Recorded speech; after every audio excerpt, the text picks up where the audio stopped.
Selamat malam pemirsa, kita jumpa kembali dalam Forum Today's Dialogue. Saya Kania Sutisnawinata. Pemirsa, hari Senin kemarin drama kasus kriminalisasi KPK memasuki babak anti klimaks. Saling bantah pernyataan, salah pernyataan dari pejabat di Kejaksaan Agung mewarnai ketidakjelasan perkembangan kasus Bibit Samatrianto dan juga Chandra M. Hamzah. Setelah sempat dinyatakan bahwa Kejaksaan Agung akan menempuh opsi deponering dalam waktu beberapa jam, dibantah kembali dan posisinya pada saat ini adalah Kejaksaan Agung pada posisi mengevaluasi kembali mana opsi yang akan dipilih, deponering atau melanjutkan ke pengadilan. Nah, sebenarnya ada apa di balik sikap pelin-pelan Kejaksaan Agung? Apakah ia pejabat sekaliber Jampitsus bisa keceplosan? Dan sebenarnya apa penyelesaian terbaik dari kasus ini? Deponering atau lanjut ke pengadilan? Untuk membahas kasus ini atau perkara ini pada malam hari ini telah hadir bersama saya 3 narasumber. Langsung saja saya perkenalkan, di sebelah kanan saya persis adalah anggota Komisi 3 DPR Gayus Lumbun. Selamat malam Pak Gayus. Selamat malam Mbak Atia. Terima kasih telah bergabung bersama kami. Kemudian juga ada kuasa hukum Bibit Chandra Alexander Lai. Selamat malam Pak Alex. Malam. Terima kasih telah bergabung, dan juga pengamat hukum pidana Ganjar Laksamana. Selamat malam Pak Ganjar. Terima kasih telah bergabung bersama kami di Forum Today's Dialogue. Dan pemirsa, sebelum kita memulai perbincangan kita pada malam hari ini, kita simak informasi berikut ini. Sebuah drama ditampilkan para petinggi Kejaksaan Agung kepada publik. Senin pagi, Jampitsus Muhammad Amari menyatakan bahwa Kejaksaan Agung telah mengambil keputusan deponering atau mengesampingkan kasus Bibit Chandra. Dengan deponering berarti status tersangka atas Bibit dan Chandra dalam kasus pemerasan dicabut dan kasusnya berhenti dengan sendirinya. Kalau sikap sudah deponering. Apa deponering? Oh, berarti 1 minggu ini untuk mempelajari apa? Oh, menyiapkan deponeringnya itu, Pak. Putusan deponering itu kapan diambil Pak? Tadi. Tadi Pak. Tadi pagi. Ya, Oh, gitu, Pak. nanti yang menjelaskan Kapus Pen sudah dituntut. Sudah, Pak.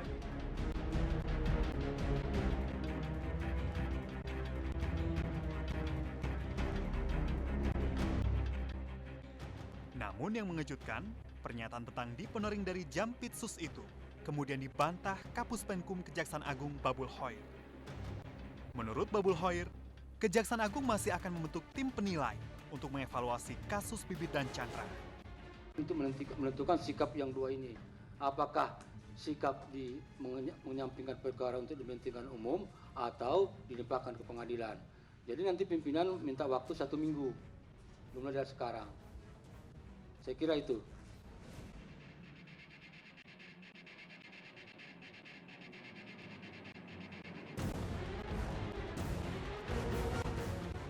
Kemudian Senin malam pernyataan Kapus Penkum itu dikuatkan oleh Pelaksana Tugas Jaksa Agung Darmono.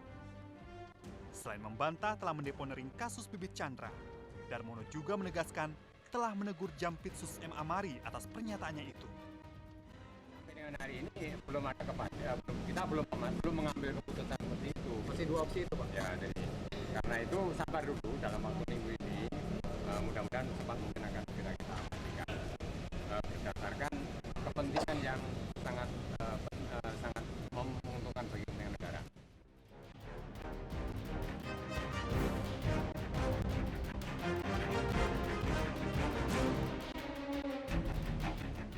Dengan pernyataan Pelaksana Tugas Jaksa Agung itu, berarti Kejaksaan Agung hingga kini belum mengambil sikap apakah akan mengambil opsi mengesampingkan kasus Bibit Chandra demi kepentingan umum atau mendeponering, atau opsi melimpahkan kasus Bibit dan Chandra ke pengadilan. Tim Liputan, Metro TV. Baik, saya akan langsung ke Pak Alex untuk menanyakan sebenarnya dengan perkembangan apa yang terjadi kemarin ini, apakah Anda melihat ada kejelasan tidak penyelesaian kasus klien Anda semakin jelas atau malah justru semakin simpang siur? Ya, kalau sampai dengan kemarin ya belum jelas ya. Karena pagi Jampitsus mengatakan deponering, kemudian siangnya atau sorenya itu kan diralat kembali kan. Ya bagi kami ya belum ada kejelasan tentang status dari Pak Bibit dan Pak Chandra, dan kita berharap ya secepat mungkin gitu. Karena ada kekecewaan bahwa kemudian ternyata sikap yang ditunggu-tunggu belum juga bisa diberikan oleh Kejaksaan Agung sejauh ini. Kalau kekecewaan sih rasanya tidak gitu, karena telah banyak peristiwa yang dilalui sejak setahun yang lalu. Jadi kalau kita bicara tentang kecewa, Sudah biasa begitu ya? udah biasa yang seperti ini gitu, sejak setahun yang lalu ya. Jadi yang kita harapkan ya secepatnya gitu ada kepastian tentang status Pak Bibit dan Pak Chandra, sehingga KPK pun sebagai lembaga bisa beroperasi secara lebih normal. Karena suka nggak suka, peristiwa yang dialami oleh Pak Bibit dan Pak Chandra itu mempengaruhi paling tidak perhatian mereka sebagai pimpinan KPK, dan secara tidak langsung KPK sebagai lembaga pun terimbas di dalam melakukan tugas sehari-hari sebagai organisasi atau lembaga yang bertugas memberantas korupsi di Indonesia. Tapi apapun opsi yang nanti akan dipilih oleh Kejagung, sudah siap? Ya sayangnya kita tidak berada dalam posisi ya untuk memilih. Ini bola memang ada di tangan Kejaksaan Agung, silahkan memilih dari opsi-opsi yang ada. Kita akan siap untuk meladeni apapun yang akan diambil oleh Kejaksaan Agung. Baiklah kalau begitu.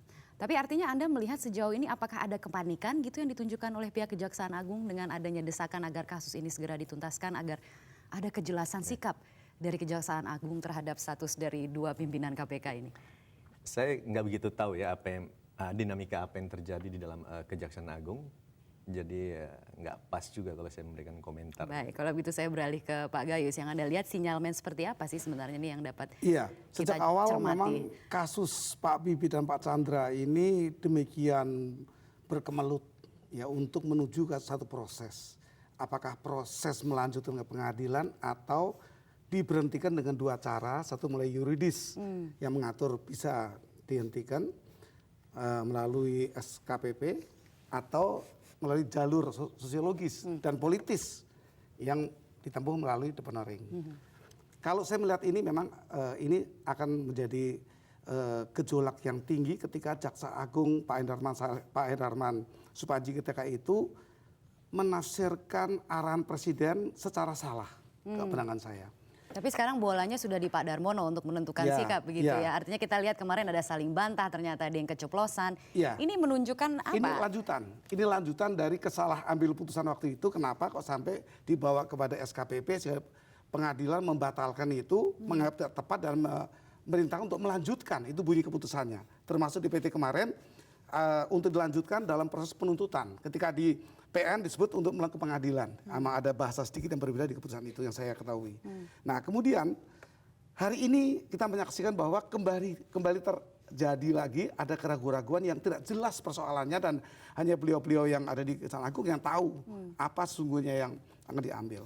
Anda membaca ada rivalitas begitu terkait dengan karena belum definitifnya gitu posisi Jaksa Agung saat ini sih. Berbagai dugaan tentu bisa seperti itu. Karena ada yang memberikan penilaian seperti itu. Banyak masih begitu sehingga nanti akan nampak siapa yang paling mempunyai kreativitas yang positif untuk menyelesaikan ini. Nah, ini juga dapat diindikasikan seperti itu. Tetapi yang ingin saya katakan adalah bahwa kalau saya diminta pendapat untuk kedua hal tadi, saya mengatakan lebih baik saat sekarang kan sudah berbeda. Keadaan berbeda, situasi juga berbeda, dukungan masyarakat juga tidak ramai lagi. Ketika Mahkamah Agung tidak mengambil sikap, mengembalikan putusan itu sebagai putusan paling tinggi, artinya menolak gugatan pra peradilan, publik diam saja. Kemudian ini menunjukkan bahwa tidak ada lagi hal-hal yang berkaitan dengan pentingnya atau untuk kepentingan masyarakat banyak dan harus dihentikan, dikesampingkan. Ini tidak nampak lagi. Nah oleh karena itu saya yang semula berpendapat dan baik teman-teman saya di Komisi 3 itu berpendapat, wah deponering saja supaya tidak menjadi kemelut karena kita meyakini dan sebagian besar seyakin-yakinnya bahwa kedua pimpinan KPK tidak seperti itu. Tapi di Komisi 3 sendiri juga sikapnya sekarang ini kan masih mendua, ada yang Kalau pro, ada sekarang yang kan, kontra. ya. Karena kemarin itu kan sempat ada kejelasan sikap gitu dikatakan di Ponering, walaupun akhirnya dibantah dan sempat ada pendapat yang sudah keluar begitu ya. Semua keadaan baru tentu membuat kondisi baru lagi ya. Kalau dulu kami ingin deponering. Tapi pada posisinya sekarang penuntasan kasus ini saya harus secepatnya atau? Ya harus ke pengadilan dan secepatnya kalau menurut saya karena apa? Sebaiknya kita menghormati putusan pengadilan. Oke, baik. Itu yang harus persoalan yang utama. Baik. Kemudian kedua, secara sosiologis tidak lagi ada dukungan yang kuat untuk kasus ini dihentikan atau dikesampingkan. Baik, boleh kita berhenti di situ dulu. Saya akan beralih ke Pak Ganjar. Nanti kita akan kemudian juga menimbang-nimbang opsi yang mana sebenarnya yang lebih masuk akal gitu untuk menjadi penyelesaian terbaik dari kasus ini. Tapi dari sisi hukum pidananya begitu Pak Ganjar, apapun opsi yang akan dipilih oleh Kejaksaan Agung, siapa yang bisa memutuskan? Apakah kemudian sekarang Jaksa Agung yang belum definitif ini yang membuat akhirnya sepertinya Kejaksaan Agung ngulur-ngulur waktu untuk menentukan sikap? Opsi yang mana sebenarnya yang bisa diambil? Saya melanjutkan Pak Gayus dulu ya. Buat saya sederhana sebetulnya begini. Karena pangkalnya blunder maka ujungnya blunder semua. Gitu ya. Jadi kalau dibilang terkejut, nggak terkejut. Dari awal kita sudah tahu ini pasti blunder semua nih. Makin kusut makin ke belakang gitu ya. Nah cuma begini, kalau kita bicara mengenai kewenangan, yang kita punya sekarang memang PLT Jaksa Agung. Ya, sebagai pelaksana tugas, dia melaksanakan semua tugas dengan kewenangan yang tentu sama dengan kewenangan Jaksa Agung. Jadi punya kewenangan untuk mengambil opsi deponering misalnya, atau menempuh karena memang jalur pelaksana tugas yang berbeda itu kan hanya pelaksana tugas itu tidak dilengkapi dengan fasilitas seorang Jaksa Agung. Tugas dan kewenangannya lengkap. Jadi tidak ada alasan kalau seandainya PLT Jaksa Agung merasa oh, saya bukan Jaksa Agung definitif gitu ya. Nah, jadi menurut saya kalau memang kejaksaan bersikap menilai bahwa sudah punya sikap hukum untuk diambil ya, apakah itu melanjutkan ke pengadilan maupun deponir, tentu saat ini sudah bisa diambil keputusan itu. Nah, karena ini sebenarnya kan sudah lama sekali begitu kasus ini berlarut-larut. Jadi seharusnya begini, ketika kejaksaan mengajukan sikap SKP 2, lalu kemudian pra peradilan ya dan seterusnya upaya hukum dilakukan kejaksaan, seharusnya kejaksaan ini sudah siap dengan segala kemungkinan ya. Kira-kira apa keputusan pengadilan tinggi, apa keputusan Mahkamah Agung, seharusnya sudah siap. Gitu. Begitu. Tapi Dan jangan lupa waktu itu juga ada perintah, bisa diartikan sebagai perintah gitu dari Presiden. Ini juga berdasarkan rekomendasi kalau dari Presiden tim 8 yang mengatakan Presiden hanya bicara policy ya, Presiden tidak akan bicara tapi kasus secara ini tegas. agar diselesaikan di luar pengadilan. Di luar pengadilan. Gitu. Jadi memang begini, penyelesaian perkara pidana di luar pengadilan bukan hal yang baru ya. Memang hukum pidana tidak mengenal damai, tapi penyelesaian perkara di luar pengadilan itu ada dan dimungkinkan secara hukum. Ya. Dasarnya ada, kita juga mengenal ada beberapa instrumen hukum ya, misalnya seandainya itu pelanggaran, cukup membayar sanksi tertinggi, gitu ya, maka itu tidak perlu diselesaikan lewat proses pengadilan. Gitu ya. Ada pilihan seperti itu. Pada saat itu Kejaksaan Agung menerjemahkannya sebagai SKP 2. Ya, Kejaksaan Agung menerjemahkan lain. Baik. Nah, penerjemahan lainnya ini yang kita anggap sebagai sikap yang banci lah kalau menurut saya ya. Sikap seperti yang sikap banci. Oke. Tapi apapun opsinya, Jaksa Agung PLT pun bisa mengambil sikap sekarang menurut ini, tidak harus menunggu ada Jaksa apapun. Agung definitif. Begitu ya. Berbeda pendapat, tapi boleh ditahan dulu pendapatnya, nanti akan kita lanjutkan selesai pariwara berikut ini. Pemirsa tetaplah bersama kami.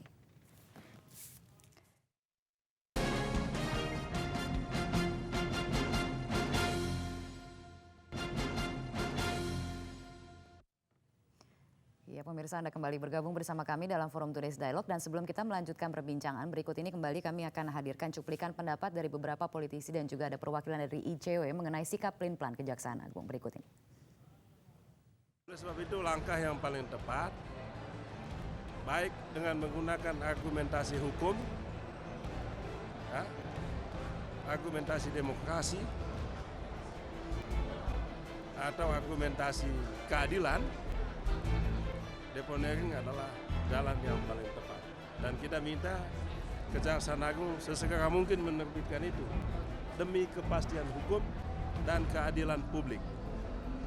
Terlalu lama bangsa ini disandera oleh soal ini hanya karena ketidaktegasan Kejaksaan Agung. Tapi menurut hukum acara yang berlaku, suatu perkara yang sudah dilakukan SKPP kemudian diproses di dalam gugatan pra peradilan, kemudian gugatan itu tidak bisa diterima, dia mengeluarkan lagi deponering, ini merupakan langkah hukum yang sangat keliru dan tidak masuk akal, dan tidak ada dalam keilmuan, dalam ilmu hukum acara itu bisa dilakukan. Dan kalau itu terjadi, berarti jelas ada intervensi dalam proses penegakan hukum di sini.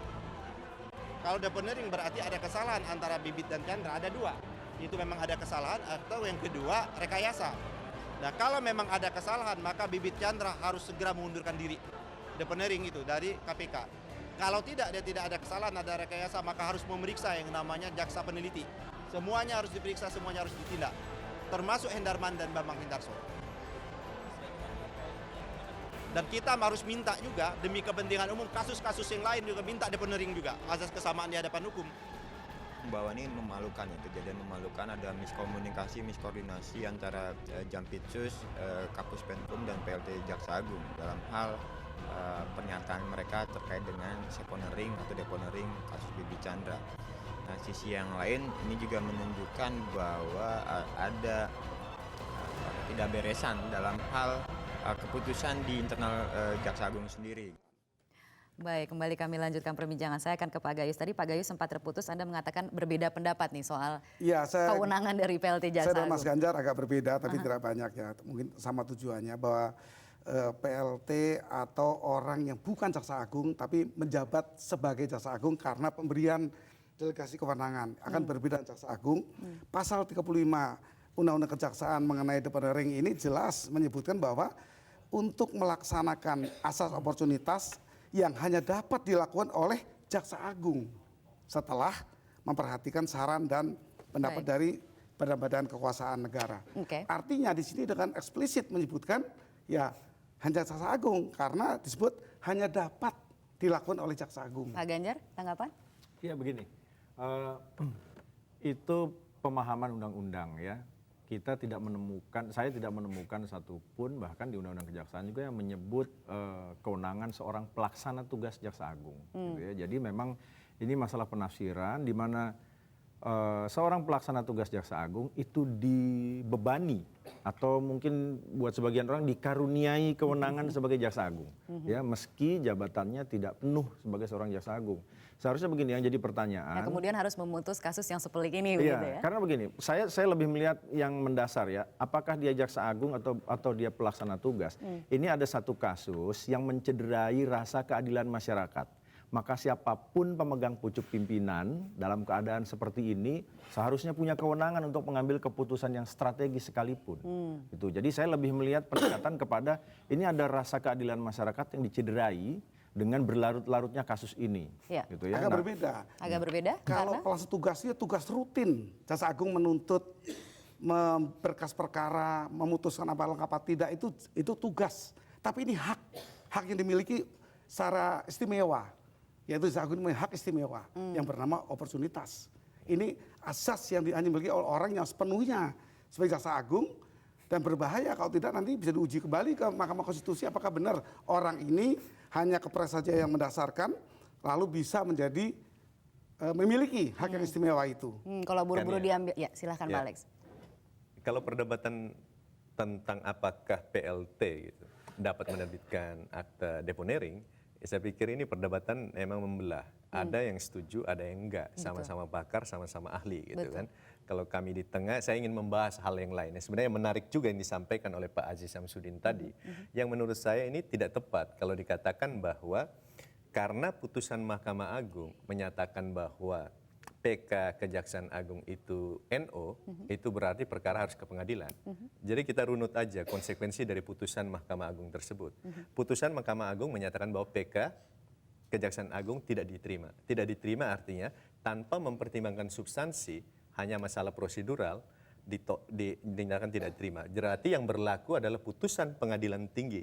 Kemudian pertanyaannya, kalau yang berlaku putusan pengadilan tinggi, apa bunyi amar putusan pengadilan tinggi? Amar putusan pengadilan tinggi ini menarik. Karena dia merevisi amar putusan pengadilan negeri. Karena pengadilan negeri mengatakan bahwa kejaksaan, memerintahkan kejaksaan untuk melimpahkan perkara Bibit dan Chandra ke pengadilan. Opsinya cuma satu, melimpahkan. Tetapi amar ini kemudian direvisi oleh pengadilan tinggi menjadi melanjutkan penuntutan. Nah, melanjutkan penuntutan dengan melimpahkan ke pengadilan negeri punya konotasi yang berbeda, punya arti yang berbeda. Melanjutkan berarti yang sudah dihentikan tersebut dilanjutkan, dihidupkan lagi proses penuntutannya. Setelah dihidupkan bisa berujung dua, dibawa ke pengadilan atau kemudian dihentikan. Kalau dihentikan melalui cara apa? Satu, bisa melalui deponering. Kedua, melakukan pemeriksaan tambahan, kemudian menerbitkan SKPP baru dengan alasan baru yang tepat, yang bukan alasan sosiologis dan sebagainya. Saya pikir bertentangan dengan apa yang terjadi sebenarnya, karena justru pengadilan tinggi itu menguatkan keputusan pengadilan negeri untuk pra peradilan, membatalkan dan kemudian bunyinya sama ya, menolak bukan batal, menolak. Merevisi, Pak. Merevisi ya. Dia merevisi amarnya. Jadi tapi yang sama berlaku itu tujuannya, amarnya gitu. untuk menuntut, bukan sebaliknya untuk menghentikan, menuntut. Pak Ganjar melihatnya seperti apa? Ya begini, kalau lihat putusan pengadilan tingginya memang untuk menghidupkan kembali menurut saya. Ya, nah menghidupkan kembali ini begini. Menghidupkan kembali apakah melanjutkan ke pengadilan atau menuntut? Ujungnya tentu untuk melanjutkan ke pengadilan, tapi kan begini ya, untuk lanjut ke pengadilan ini ada proses penuntutan yang belum selesai, ya sehingga harus ada pemeriksaan lagi di proses penuntutan. Nah, yang menjadi masalah karena sejak awal penyidik termasuk kejaksaan terlalu yakin bahwa ada tindak pidana di sini. Gitu ya. Jauh-jauh hari orang banyak berkomentar, walaupun saya tidak dalam konteks mengikuti pendapat orang banyak, tetapi ada beberapa bukti yang rasanya agak akan sulit dibuktikan oleh kejaksaan. Nah, tapi karena kejaksaan berpendapat bahwa buktinya cukup, gitu, padahal kemudian kita lihat fakta-fakta yang terbongkar rasanya akan melemahkan dan menyulitkan kejaksaan kalau itu pembuktian. Sehingga kalau memang kejaksaan ingin melanjutkan penuntutan, kan bukan tidak mungkin kejaksaan itu melakukan pemeriksaan kembali, dan seandainya ternyata tidak ditemukan tindak pidana, penuntutan tidak dilakukan, artinya tidak untuk dilimpahkan ke pengadilan. Jadi opsi untuk kemudian misalnya, sekarang opsinya jadi masih ada banyak begitu, artinya kemudian misalnya untuk mengajukan kembali SKP 2 yang baru itu masih bisa dilakukan? Mbak, kan ya, ini yang disampaikan oleh Pak Ganjar tadi menarik gitu, bahwa dulu 1 tahun yang lalu banyak hal yang terjadi. Baik Pak Alex, mohon maaf tapi saya potong di situ dulu. Akan kita lanjutkan. Kita harus mengikuti beberapa informasi dalam headline news. Nanti kita akan lanjutkan. Pemirsa tetaplah bersama kami.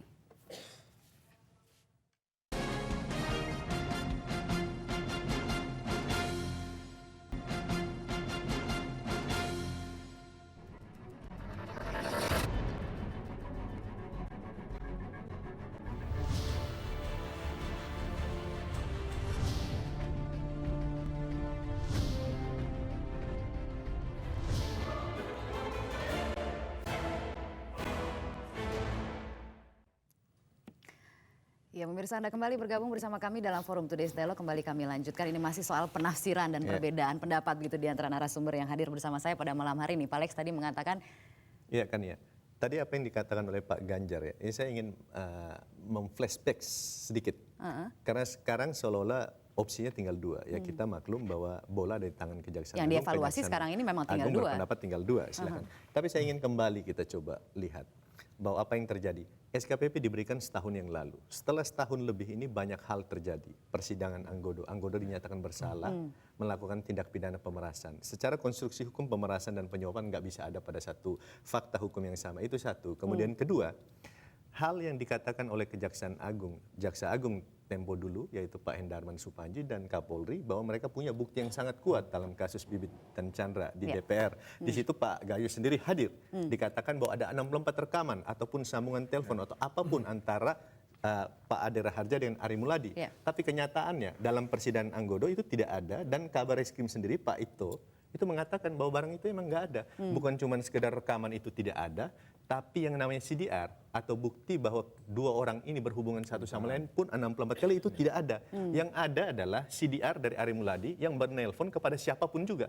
Sama seperti Kania, menelpon kepada puluhan orang yang dimiliki oleh polisi, itu yang seperti itu. Nah, 1 tahun berlalu banyak hal terjadi, kemudian kita dihadapkan pada situasi di mana Mahkamah Agung menolak PK Kejaksaan.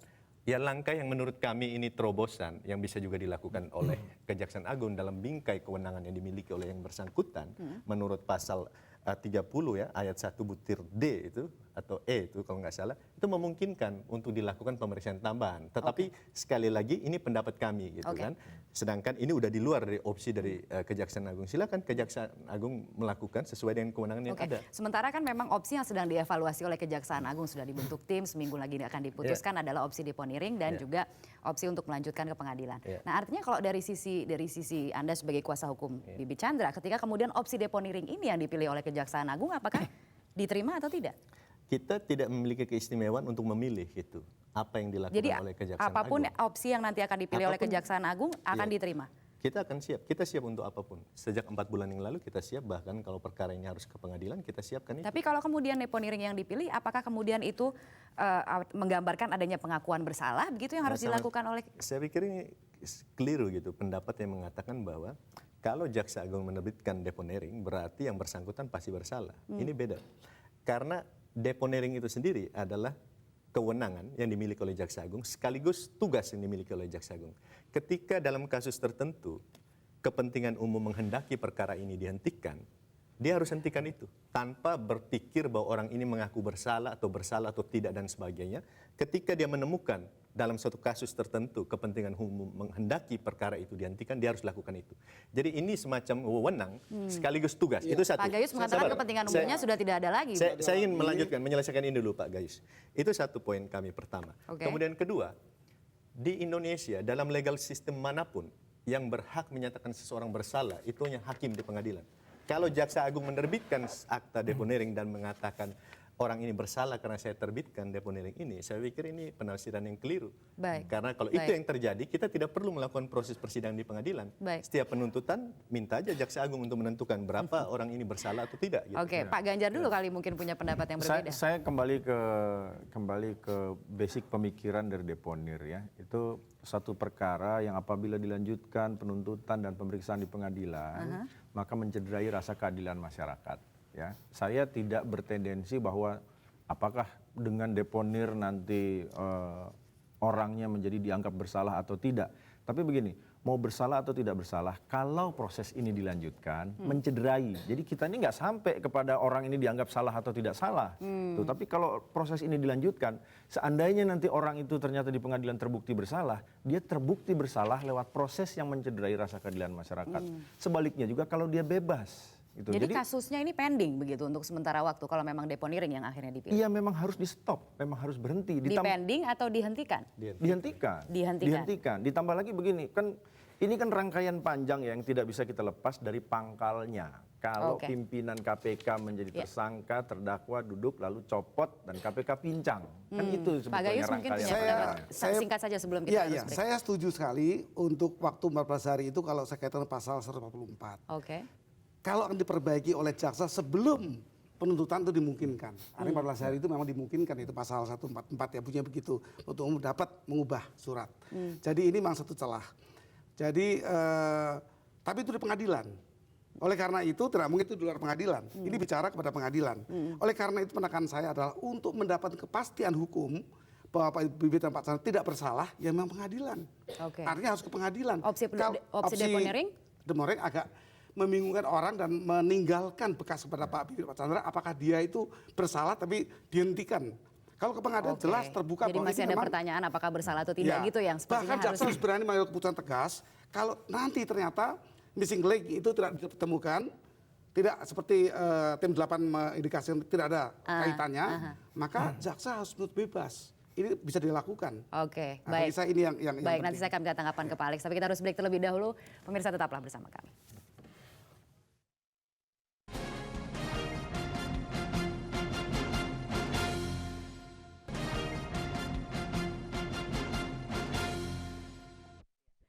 Baik, Anda kembali bergabung bersama kami dalam Forum Today's Dialogue. Saya akan ke Pak Alex kalau begitu. Pak Alex, kalau misalnya memang opsinya adalah lanjutkan ke pengadilan, seberapa yakin Anda Kejaksaan Agung bisa memenangkan kasus ini?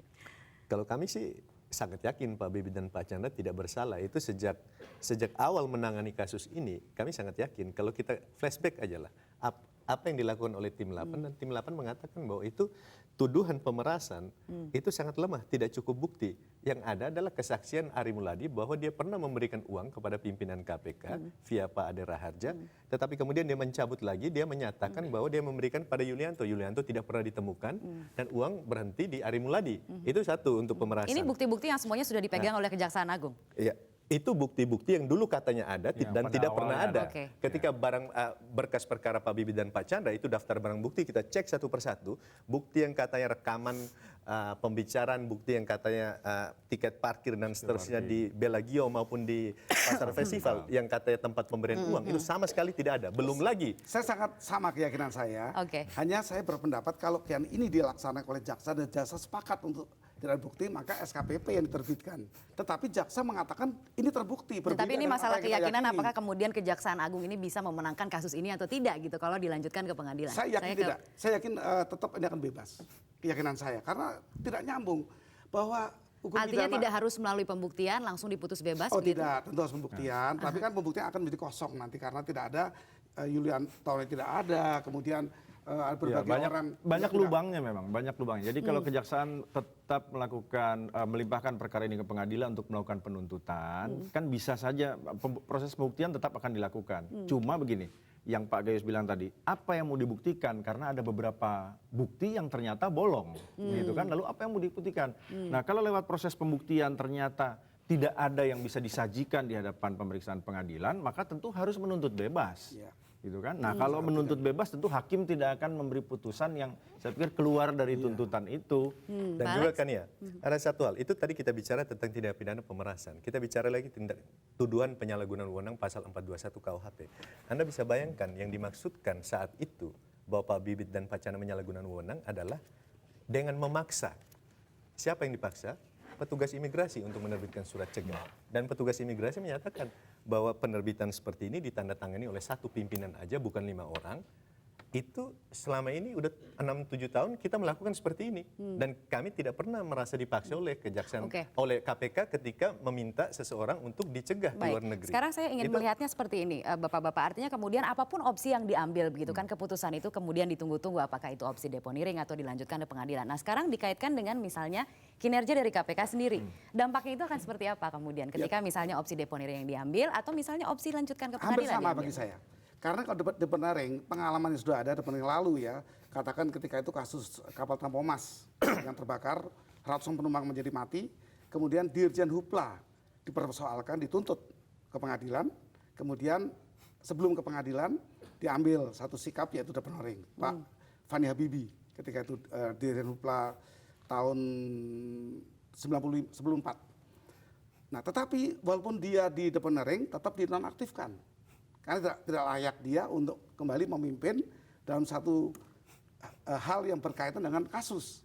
Nah, oleh karena itu saya berpikir kalau nanti Pak Bibit dan Pak Chandra di deponering, apakah dia juga patut masih untuk memimpin? Karena kasus ini dia bersalah. Dia seolah-olah dapat dikatakan dia walaupun bersalah tapi tidak dituntut. Tapi itu Pak Alex mengatakan tidak seperti itu. Walaupun tidak eksak. Itu pandangan. Itu pandangan. Itu Dan itu ada dua pandangan. Ada yang seperti Pak Gayus dan ada yang seperti saya sampaikan. Itu fakta, memang ada dua pandangan. Kemudian ya kita kembalikan aja kepada Undang-Undang KPK. Kapan seseorang pimpinan KPK dinyatakan berhenti? Kan tidak dikatakan bahwa kalau dinyatakan deponering, kemudian Anda harus berhenti di dalam Undang-Undang KPK. Kan itu enggak tidak ada seperti itu. Kalau dilanjutkan ke pengadilan? Tapi berbeda, status melekat ya. Bahwa dia tetap di deponering tapi dalam status juga tersangka, kan begitu. Jadi minta status ini mungkin lebih berangkat kepada etika ya, etik apakah dia etis apa tidak untuk melakukan tugasnya dalam keadaan orang di deponering saja, bukan di pengadilan, dibebaskan oleh pengadilan. Ini persoalannya. Nah, lalu masa depan dari KPK ini seperti apa? Saya ingin ke Pak Ganjar. Kalau saya pikir begini, tidak ada satu pemahaman yang seragam mengenai apakah dengan lahirnya deponir maka orang itu dianggap bersalah. Ya, tidak ada pemahaman yang seragam. Jadi berbeda pendapat seperti Pak Gayus dan Pak Alex tadi. Cuma begini, berdasarkan pengalaman dalam kasus deponir pelakunya kuat diduga diliputi kesalahan, gitu ya. Nah, tapi menurut pendapat saya dalam kasus ini tidak bisa disamakan. Memang contohnya begitu ditunjukkan, tapi dalam kasus ini tidak bisa disamakan. Karena kembali lagi saya bilang, sejak awal kasus ini terjadi, dugaan rekayasa dan lain-lain, targetnya memang menonaktifkan 2 orang ini yang ujung-ujungnya mengganggu kinerja KPK. Walaupun saya pribadi berpendapat KPK ini di backup dengan sistem yang sangat baik gitu, yang meskipun bersisa 1 orang rasanya tidak akan terganggu. Gitu ya, meski dalam praktek mungkin hal-hal kecil ada sedikit yang terkendala gitu. Nah, jadi buat saya begini, saya tidak mau terbelenggu oleh anggapan bahwa kalau deponir berarti orangnya diliputi oleh kesalahan, kita anggap salah gitu. Karena kalau dilanjutkan ke pengadilan misalnya. Kalau dilanjutkan ke pengadilan begini, dilanjutkan ke pengadilan kan untuk dibuktikan bersalah atau tidak bersalah. Ya, saya kembali pada pernyataan saya tadi, dimajukan ke pengadilan, apa yang mau dibuktikan? Karena banyak bukti yang ternyata tidak ada. Tapi artinya akan memakan waktu begitu ya? Artinya kan pimpinan... Tentu akan memakan waktu. Kalau buat saya begini ya, bukan ke pengadilan, deponir atau apapun. Karena sekarang sudah dilematis. SKPP, pengadilan, deponir, apapun ini sudah terlalu lama. Jadi kejaksaan diminta mengambil sikap cepat, jangan berlama-lama. Orang sudah jenuh sekarang ya, rasa keadilan tercederai dengan ada kasus ini, lalu tidak ada ujung-ujungnya, menunggu lagi sikap aparat hukum harus ngapain, sementara kita jujur saja, masyarakat mengharap banyak pada sebuah institusi yang namanya KPK. Gitu ya. Jadi Ada alternatif lain yang kemudian juga diusulkan oleh salah satu anggota dari Komisi 3 DPR yang mengatakan apa tidak sebaiknya dibentuk pansus saja untuk kemudian mengusut sekaligus apakah memang rekayasa ini. Tapi pansus hanya akan menghasilkan rekomendasi yang sama, memilih. Tapi ini kan tidak memiliki kekuatan apapun secara hukum. Tetap ini ada kewenangan di Jaksa Agung atau Kejaksaan Agung.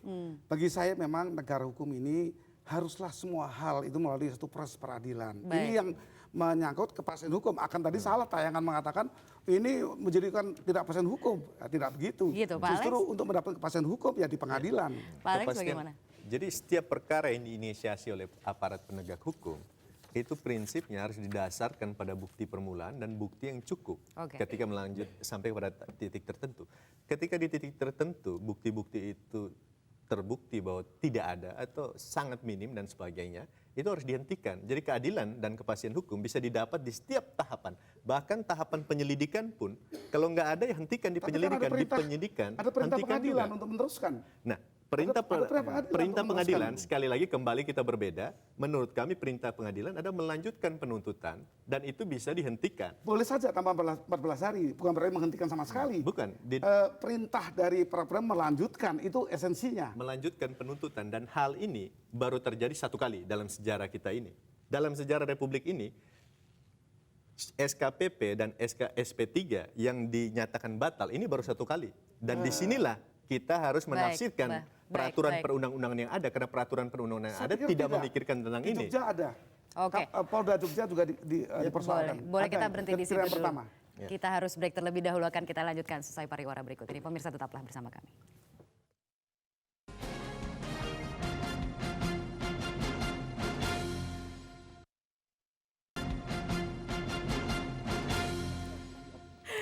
Iya, pemirsa, Anda kembali bergabung bersama kami dalam Forum Today's Dialogue. Ini adalah segmen terakhir. Jadi kalau kita boleh, nggak tahu, kalau dari saya gitu menyimpulkan dari diskusi ini, apakah kemudian opsi deponering yang diambil atau opsi untuk melanjutkan ke pengadilan, sepertinya dua-duanya ini akan merugikan Bibit dan Chandra. Bahwa kemudian kita kembali lagi ke awal dari kasus ini, kriminalisasi terhadap KPK, begitu. Artinya kemudian kemenangan ini ada di tangan siapa sebenarnya? Saya ke Pak Ganjar. Ya, saya begini, dengan proses yang terjadi sejauh ini perekayasa. Ya, kita yakin saja lah bahwa ini kelihatannya ada yang merekayasa, grand designer.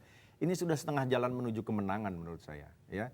Sehingga analisis saya tampaknya kalau deponir dilakukan, nah, kita ini kan beranggapan bahwa kalau perkara itu tidak sampai ke pengadilan, ada kecenderungan kita menganggap orang itu bersalah, gitu ya. Sehingga kalau deponir yang diambil oleh Kejaksaan Agung ini yang merekayasa menang telak nih, gitu. Tapi kalau ke pengadilan, lalu seandainya nanti tidak terbukti, lalu Pak Bibit dan Pak Chandra bebas, ya menang tipis gitu. Jadi ini perekayasa tetap menang. Pak Gayus yakin sekali rekayasa ini kalau memang bisa dibuktikan ya dibuktikannya di pengadilan. Saya sependapat dengan Pak Ganjar. Bagaimanapun ke pengadilan tempat yang boleh dicurigai bahwa sekarang kondisi tidak baik, tetapi bagaimanapun itulah tempatnya. Diadili di sana, dibuktikan, diungkapkan sebuka-bukanya di sana apakah ada rekayasa dan apakah ada perbuatan salah dari kedua pimpinan KPK ini.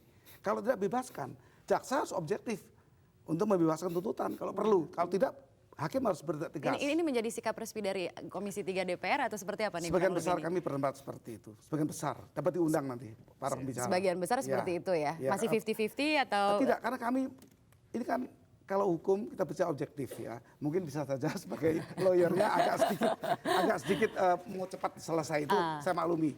Tetapi kalau secara objektif, semua persoalan itu kan di pengadilan kan ya untuk diselesaikan secara hukum. Bisa ini kemudian menjadi tekanan terhadap Kejaksaan Agung seperti itu? Kalau melalui putusan pengadilan. Cuma saya tambahkan sedikit begini. Kalau dilanjutkan ke pengadilan, tentu kan untuk dibuktikan apakah Pak Bibit dan Pak Chandra melakukan apa yang dituduhkan, apa yang didakwakan. Sementara kalau kita mau membongkar sekaligus dengan rekayasanya, rasanya tempatnya tidak di situ. Mungkin tempatnya di mana? Ada alternatif yang lain memang ya? Apa usulan pansus begitu misalnya saya pikir usulan untuk pansus itu salah satu ide yang layak untuk dikaji, cuma saya khawatir. Di kampus. Iya, cuma saya khawatir tidak cukup menarik untuk anggota dewan sehingga dibentuk pansus untuk membongkar rekayasa ini. Tidak menarik ya? Ya, saya nggak tahu, kalau kita bicara DPR tentu ini kan lembaga politik ya. Lembaga politik, maka kita bicara ada nggak kepentingan politik lewat kasus ini untuk membongkar rekayasa. Kalau kepentingan hukumnya sih udah silakan lanjut saja. Jadi kepentingan politiknya tidak ada katanya, makanya tidak diperlukan pansus. Enggak juga seperti itu. Tidak seperti itu Pak Gayus. Terlalu ini ya pandangan yang umum ya. Politik yang umum itu. Tapi saya pikir perlu ada kajian.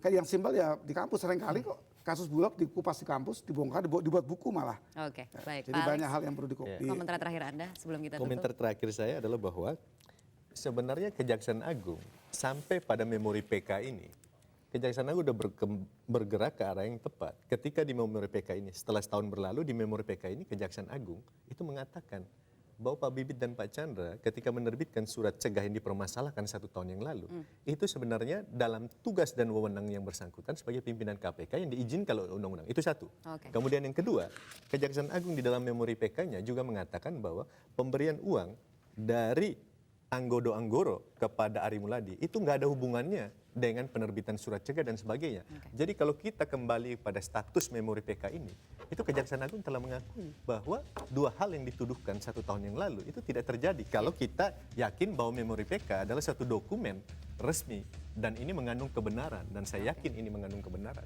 Tergantung sekarang dari keyakinan Anda, apakah Kejaksaan Agung bisa memenangkan kalau misalnya kasus ini dilanjutkan ke pengadilan. Itu tugas Kejaksaan Agung tentunya, dan tugas kami sebaliknya, gitu kan, untuk mengatakan bahwa itu memang tidak terjadi, dan kami punya sangat banyak amunisi untuk Takutnya mengatakan kejaksaannya itu. setengah hati gitu. Kita lihat saja kalau begitu, masih harus menunggu 1 minggu lagi untuk melihat opsi apa yang nanti akan dipilih oleh Kejaksaan Agung. Sayang sekali waktu kita sudah habis. Terima kasih sekali lagi telah hadir bersama kami pada malam hari ini di Forum Today's Dialogue, dan pemirsa, usai sudah perbincangan dalam Forum Today's Dialogue, saya Kania Sutisnawinata. Terima kasih atas perhatian Anda. Sampai jumpa.